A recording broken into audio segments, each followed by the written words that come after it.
Norman رحیم، میں ہوں طاہر ڈنسا اور آپ دیکھ رہے ہیں S T T V. Global shift strategic جو آ رہی ہے، ریسورسز، ایک سپر پاور جو ہے وہ ٹوائلٹ زون میں لگتا ہے جیسے جا رہی ہے اور اکٹھے بھی ہیں۔ دوسری طرف سے رائز آف ایشیا ہو رہا ہے، جس کی وجہ سے پاکستان بھی ظاہر ڈیفیکلٹیز میں ہے۔ اور اگر یہ کہا جائے کہ جو ہماری ڈومیسٹک پالیٹکس ہیں وہ ڈائریکٹلی اس اثر کے نیچے اس میں چینجز آ رہے ہیں، پہلے بھی آتے رہے ہیں اور جب تیزی سے آ رہے ہیں اور ہم جو ایک پریشر فیل کرتے ہیں اس کا نتیجہ ہے۔ اور یہ کس طرح آگے پاکستان کے لیے کیا اپرچونٹیز ہیں اور اس کو کس طرح اویل کرنا چاہیے، ہم کرنٹ حالات پہ بہت ڈسکشن ہوئی ہے، لوگوں کو پتہ ہے کیا ہے، بتانے کی اتنی ضرورت نہیں، آگے کیا اپرچونٹیز ہیں، اس پہ بات کرنے کے لیے ہم نے آج بریگیڈیئر سائمن سمسن شرف کو، بریگیڈیئر صاحب ویری وارم ویلکم۔ بریگیڈیئر صاحب جو ہیں وہ استاد رہے ہیں، پاکستان آرمی میں پڑھاتے رہے ہیں، بہت سے ان کے شاگرد ہیں۔ انفینٹری جو کہ ایک فائٹنگ فورس ہے اس سے تعلق ہے۔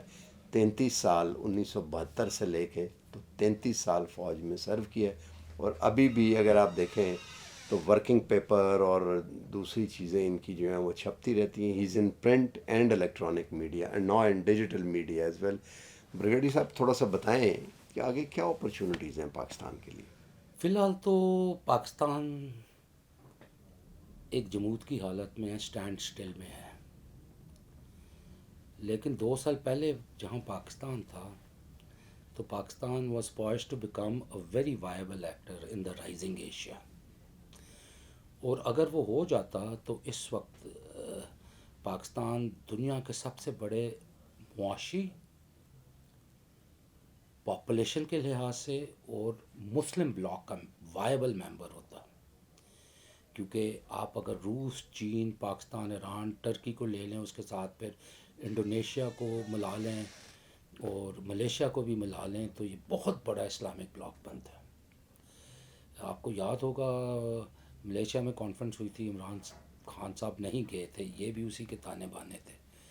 تو یہ تو فی الحال ہو گیا سٹینڈ سٹل، اور اسی ڈائنامکس کا شکار ہو گئی پاکستان کی حکومت، جس کو رجیم چینج آپریشن کے تحت چینج کیا۔ اس وقت تو جمود کا شکار ہے، لیکن تاریخ نے انشاءاللہ مستقبل میں پانسا ضرور پلٹنا ہے، کیونکہ اگر ہم نہیں پلٹیں گے تو انڈیا وہ پانسا پلٹ دے گا، کیونکہ انڈیا کی بہت زیادہ کلوز کوآپریشن چائنا کے ساتھ بڑھ گئی ہے پچھلے 2 سالوں میں، جب سے چائنا کو سگنل مل رہے تھے کہ پاکستان پیچھے ہٹ رہا ہے۔ اور آپ دیکھ لیں ایس سی او میں بھی لیڈنگ سیٹ پہ چائنا آ چکا ہے۔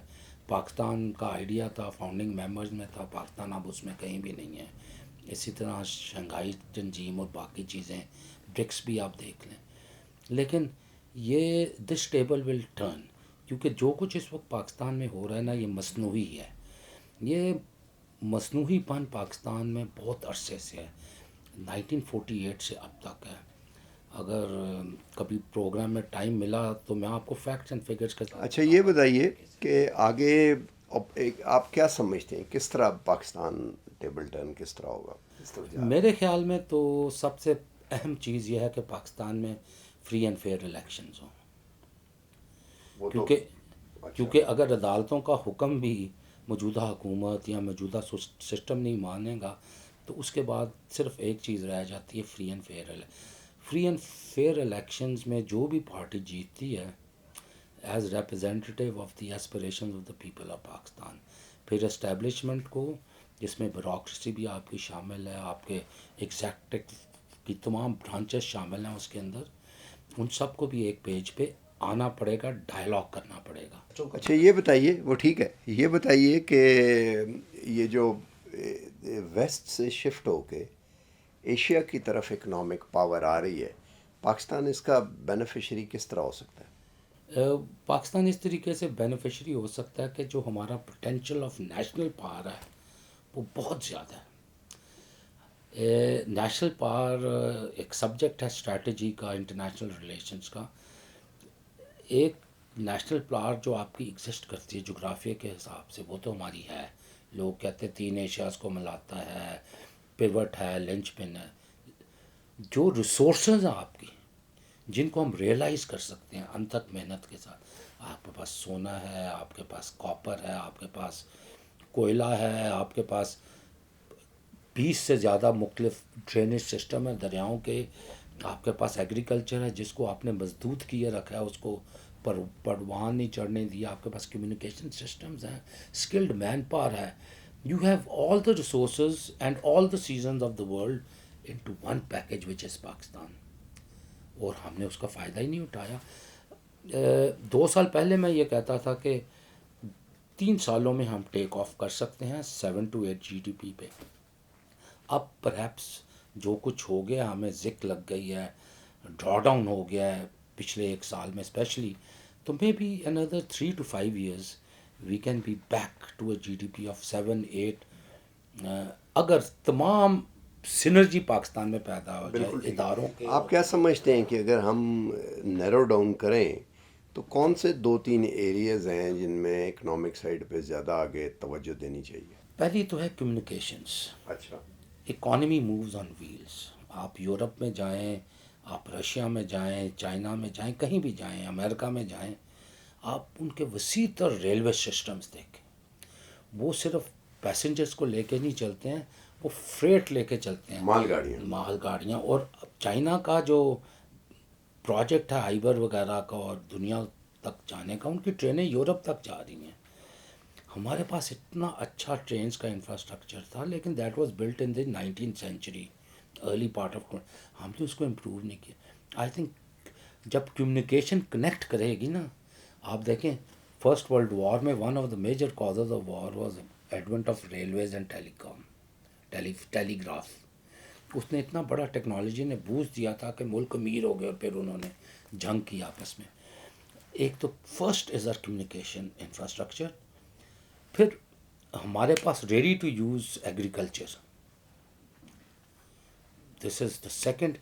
Third is exploitation of our own mineral resources through allied companies جن کی انٹرسٹ اپنی انٹرسٹ کم ہو. ہم ان کو پیسج نہ دیں یا پرمٹ نہ دیں، ہماری سٹیکس اس میں زیادہ سے زیادہ ہوں، جیسا کہ عمران خان نے ریکوڈک میں ابھی ریسنٹلی کیا تھا، تاکہ ہمارے علاقے بھی ڈیولپ ہوں. We should not become an exploited country like Africa, جہاں دنیا بھر کے ریسورسز ہیں، ہیرے ہیں، جوہرات ہیں، لیکن وہ ملک جو ہیں غریب تر ہیں. بنانا آپ ابھی دیکھیں سوڈان میں کیا ہو رہا ہے، سیرا لیون کا آپ کو پتہ ہے، and there so many places, Rwanda and all the. وہ نہ بن جائے، ان کے پاس بھی ریسورسز بہت ہیں. ہمارا جو ہے اس وقت سچویشن چل رہی ہے، ہم اس ڈائریکشن میں جا رہے ہیں. ہم نے پورا کمپس ریسیٹ کر کے پاکستان کی ڈیولپمنٹ کی طرف آنا ہے. دس از ویری امپورٹنٹ. اور ہم یہ جب سارا کچھ ان پلیس کرنا شروع کریں گے تو پیچھے جو ہمارا پرائیویٹ سیکٹر ہے، مثلاً I can name 2 or 3 industries. Auto mobile industry, 15 سال پہلے ہم انڈیا سے بہت آگے تھے. 30 سال پہلے ہم بہت آگے تھے، انڈیا کہیں بھی نہیں تھا سوائے امبیسڈر کار کے. سزوکی ڈبہ جو تھی وہ ان کے ہیروز شاہ رخ خان کے پاس ڈبہ ہوتا تھا، اگر آپ پرانی فلمیں دیکھیں. اب وہ they are the world's largest automobile manufacturers now. ہمارے آٹو موبائل سیکٹر نے کیا کیا پاکستان کے لیے؟ کٹے منگا کے C K D kits. So they have not carried out. ہماری جو انڈسٹریل ایلیٹ ہے نا، that has also become part of the problem. جب ہم ایلیٹس کا یا کچھ خاص ان کا کہتے ہیں کہ ان کا غلبہ پاکستان پہ ہے، یہ بھی ان کے ساتھ شامل ہیں، ان کی انٹرسٹ بھی اس کے ساتھ شامل ہے. یہ جمود بھی توڑنا بہت ضروری ہوگا. تو اس کے لیے کون انویسٹمنٹ کرے؟ گورنمنٹ کرے، پرائیویٹ سیکٹر نہیں، یہ سے؟ تو پرائیویٹ سیکٹر انڈیا کو آگے لے کے گیا، پرائیویٹ سیکٹر ان کا. Governments don't invest in capital economies. یہ ہم کو ہمیشہ پاکستان میں بلیم کرتے ہیں، یہ پرائیویٹ سیکٹر نے کرنا ہے. اسی طرح آئی ٹی سیکٹر کے اندر، ہارڈ ویئر میں ہم لیٹ ایٹیز میں دنیا میں تیسرے چوتھے نمبر پہ تھے آئی ٹی میں. اور کوٹ لکھپت لاہور میں بہت بڑی فیکٹری تھی مائکرو الیکٹرانکس، وہ کمپیوٹر بناتے تھے. کدھر گئی؟ ہم تو اس وقت ایپل کا مقابلہ کر رہے تھے. Where did it go? Nobody knows.